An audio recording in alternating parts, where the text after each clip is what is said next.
বন্ধুর বাড়ি এসে রীতিমতো হাঁকডাক জুড়ে দিল সুমন।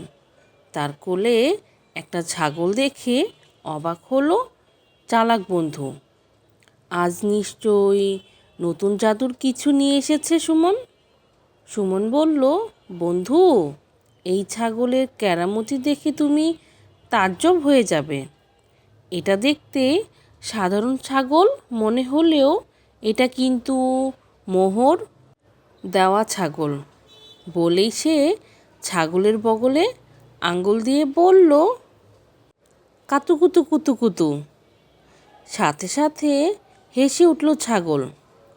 তারপর তার মুখ থেকে ঝরে পড়ছে লাগাতার মোহর। ছোটোখাটো একটা স্তূপ হয়ে গেল ছাগলের সামনে। ছাগলের এমন কেরামতি দেখে তো বন্ধুর চোখ উঠল কপালে।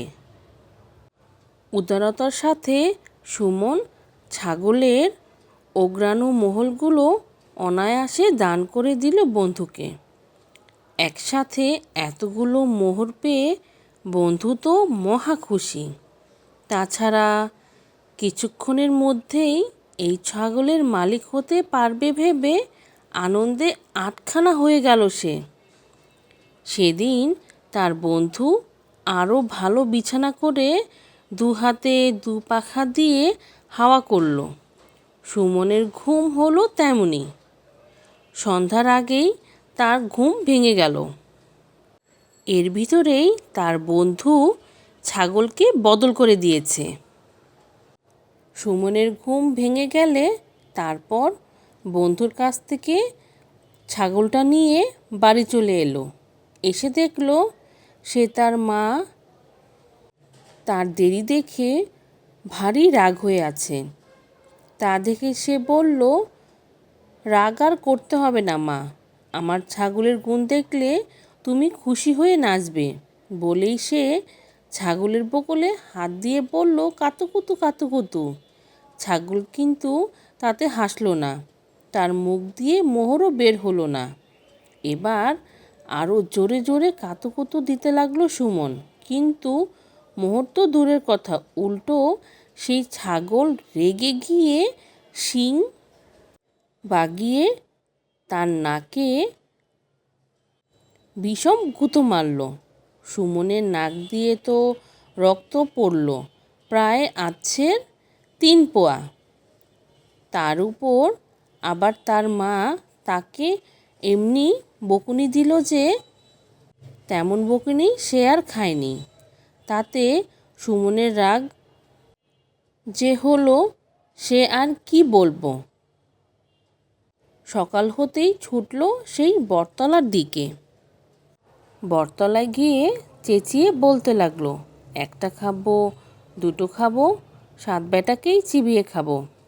বেটারা আমাকে 2বার ফাঁকি দিয়েছে, ছাগল দিয়ে আমার নাক থেতলে দিয়েছে, আজ আর তাদের ছাড়ছি না।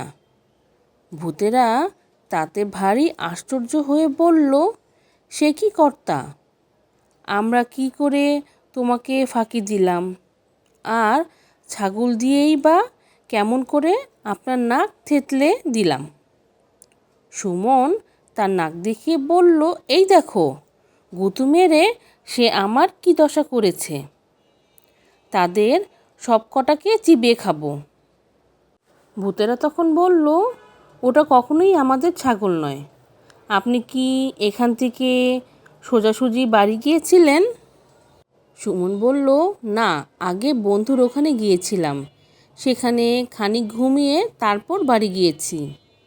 ভূতেরা বলল, বুঝেছি, আপনি যখন ঘুমিয়েছিলেন সে সময় আপনার বন্ধু আপনার ছাগল চুরি করেছে। সাথে সাথে রেগে গেল সুমন। রাগের মাথায় মাটিতে পা ঠুকে বলল, আমাকে তোমরা বোকা পেয়েছো, নিজেরা আমার সাথে 2 নম্বরই করেছো, আর এখন আমার প্রাণপ্রিয় ভালো বন্ধু দোষ দিচ্ছ। জানো, ওই বন্ধুর বাবা আমার বাবার বন্ধু ছিল। ভূতেরা তাকে যতই বোঝার চেষ্টা করুক না কেন, সুমন কিছুতেই বিশ্বাস করতে চায় না, বরং সে ভূতেদের উপর আরও রাগ হয়ে গেল। কি আর করা যাবে? ভূত সর্দার এবার নিচে নেমে এসে সুমনের চোখে আঙ্গুল বুলিয়ে দিল। সাথে সাথে সুমন দেখতে পেল কত দুদিনের ঘটনা। তার বন্ধু বেইমানিও দেখতে পেল। এবার সে গাছের গোড়ায় ঝিম মেরে বসে রইল। তার এমন হাল দেখে ভূতেদের দল আরও ভয় পেয়ে গেল। তারা ভাবল এবার আর তাদের রক্ষা নেই। ততক্ষণে তেপান্তরের মাঠ থেকে খবর দিয়ে নিয়ে আসা হয়েছে ভূতেদের মস্ত বড় ওস্তাদকে। সে এসে এমন স্বাদ ভূত খেকোকে সামনাসামনি দেখে তো কেঁপে অস্থির। সকলে ঠেলে ঠুলে বড় ওস্তাদকে পাঠালো সুমনের সামনে। চোখ খুলে সুমন দেখে আরও বিকট চেহারার এক ভূত। তাকে দেখে ভয় পাওয়া তো দূরের কথা, আরও রেগে গেল সুমন।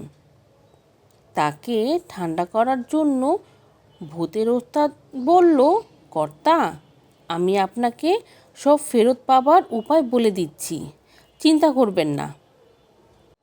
ওস্তাদ তাকে একটা লাঠি দিয়ে বলল, এই লাঠি আপনার হাড়িও এনে দিবে, ছাগলও এনে দিবে।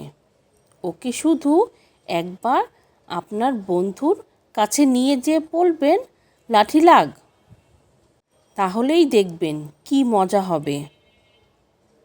সুমন তখন সেই লাঠিটা বগলে করে তার বন্ধুর কাছে নিয়ে গেল। বন্ধু, একটা মজা দেখবে? বন্ধু তো ভেবেছে না জানি কি মজা হবে। সুমন বলল, লাঠি লাগ। সাথে সাথে লাঠি তাকে মাথা থেকে পা পর্যন্ত মারতে মারতে চামড়া তুলে ফেলল। তখন সে কাঁদতে কাঁদতে হাত জোড় করে বলল, তোর পায়ে পড়ি ভাই, তোর হাড়ি নে, তোর ছাগল নে, আমাকে ছেড়ে দে। সুমন বলল, আগে ছাগল আর হাড়ি আন, তবে তোকে ছাড়ব।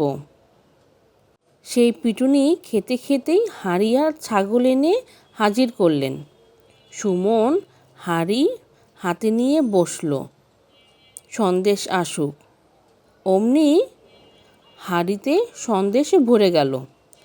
ছাগলকে সুড়সুড়ি দিতেই সে হো হো করে হেসে ফেলল, আর তার মুখ থেকে মোহর বেরিয়ে এলো। এরপর সুমন লাঠি, হাঁড়ি আর ছাগল নিয়ে বাড়ির উদ্দেশ্যে রওনা হলো। এবার বাড়ি ফিরে মায়ের হাতে সব কিছু ঠিকঠাক মতো তুলে দিতে পারল সুমন। তার হাঁড়ি থেকে এখন যা খুশি খাবার বের করে খাওয়া যায়, আর সুড়সুড়ি দিলেই ছাগল উগরে দেয় সোনার মোহর। রাশি রাশি সোনার মোহর পেয়ে এখন আর সুমন গরিব নেই, সে অনেক বড়লোক হয়ে গেছে। তার বাড়ি, তার গাড়ি, হাতি, ঘোড়া, খাওয়া পরা, চাল চলন, লোকজন সব দেশের উঁচু মহলের মানুষের মতো। গ্রামের লোকজন তো বটেই, শহরের শাসনকর্তা পর্যন্ত তাকে খাতির করেন। যে কোনো বড় কাজে হাত দেওয়ার আগে সুমনের সাথে পরামর্শ করেন। মাকে নিয়ে সুমনের আজ সত্যিকারের সুখের জীবন কাটছে।